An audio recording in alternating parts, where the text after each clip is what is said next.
बाहर से लोग भेजे जा रहे जानबूझकर प्रोटेस्ट को खराब करने के लिए। মধ্যরাত, চারিদিকে নিস্তব্ধতা। পুরো ভারত যখন ঘুমিয়ে ঠিক তখনই ক্যামেরার সামনে হাজির প্রধানমন্ত্রী নরেন্দ্র মোদী। দিনের আলো ফোটার অপেক্ষা নয়, গভীর রাতেই জাতির উদ্দেশ্যে জরুরি ভিডিও বার্তা মোদীর। প্রশ্ন একটাই, এত জরুরি কি ঘটেছিল?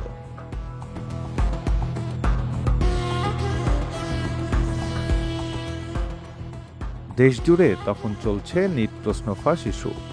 একের পর এক রাজ্যে বিক্ষোভ, হাজার হাজার শিক্ষার্থী রাস্তায়। পুলিশের সঙ্গে সংঘর্ষ, কড়া নিরাপত্তায় দিল্লি। বন্ধ করে দেওয়া হয়েছে একাধিক মেট্রো স্টেশন। শুধু একটি পরীক্ষা নয়, বেকারত্ব, নিয়োগ দুর্নীতি আর সরকারের জবাবদিহিতা নিয়েও ফুঁসে উঠেছে তরুণ সমাজ।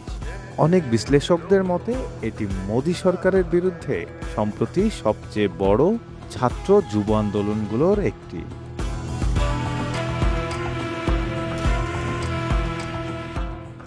আর ঠিক এই উত্তপ্ত পরিস্থিতিতেই আসে সেই মধ্যরাতের বার্তা। ভিডিওতে প্রধানমন্ত্রী মোদী ঘোষণা দেন প্রশ্ন ফাঁসের সঙ্গে জড়িতদের বিরুদ্ধে আরও কঠোর ব্যবস্থা নেওয়া হবে এবং দ্রুত আইন আনার উদ্যোগ নেওয়া হচ্ছে।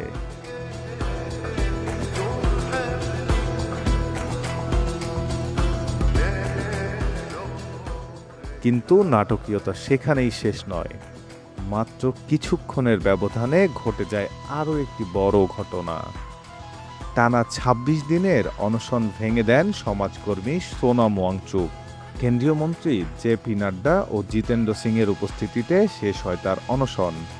তবে ওয়াংচুক স্পষ্ট করে বলেন, দীর্ঘ আলোচনার পর এবং দেশে সম্ভাব্য উত্তেজনা ও সহিংসতা এড়ানোর বিষয়টি বিবেচনা করেই তিনি এই সিদ্ধান্ত নিয়েছেন।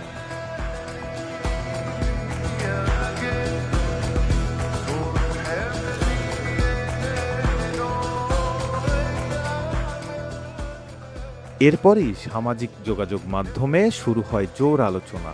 অনেকেই প্রশ্ন তুলেছেন, এই দুই ঘটনার সময় কি নিছকই কাকতালীয়, নাকি পরিস্থিতি সামাল দেওয়ার বৃহত্তর রাজনৈতিক প্রচেষ্টার অংশ?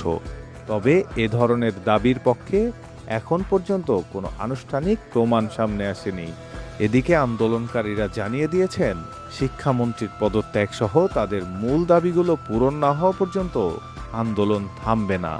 এখন পুরো ভারতের নজর এক প্রশ্নে, মধ্যরাতে প্রধানমন্ত্রীর এই বার্তা কি উত্তপ্ত পরিস্থিতি শান্ত করতে পারবে, নাকি এটি আরও বড় রাজনৈতিক সংকটের সূচনা? আগামী কয়েকদিনের ঘটনা প্রবাহই সেই প্রশ্নের উত্তর দেবে।